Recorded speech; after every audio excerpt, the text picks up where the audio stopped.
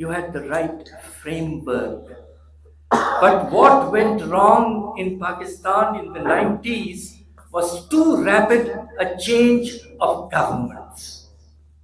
Every 2-3 years you were changing governments, kabhi People's Party, kabhi Nawaz Sharif. The result, there was no continuity in the policy, and that does not help investors. Investors look for continuity and stability in policy.